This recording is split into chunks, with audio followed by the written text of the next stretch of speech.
If your edger starts, then stalls, here are the top 4 most probable causes. The spark arrestor is a small screen that keeps sparks emitted by the engine from exiting the muffler.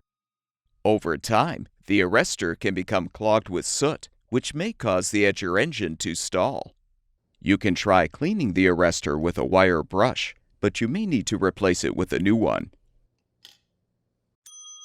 The residue that results from old fuel being left in the tank can create a restriction in the carburetor.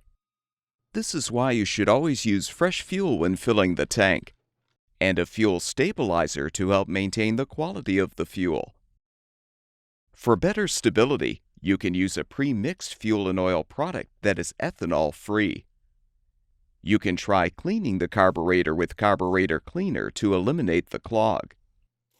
If cleaning is not effective, you can often purchase a carburetor repair kit to replace some of the components, or install a new carburetor altogether.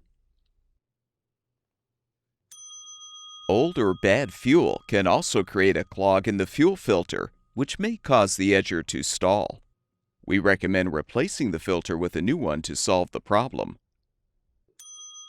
A dirty air filter can cause the edger to stall as well by restricting the air coming into the carburetor. The air filter should be replaced annually or whenever it is visibly soiled. All of the parts shown in this video are available on our website. Be sure to enter the full model number of your product to find the specific replacement part that will fix your edger.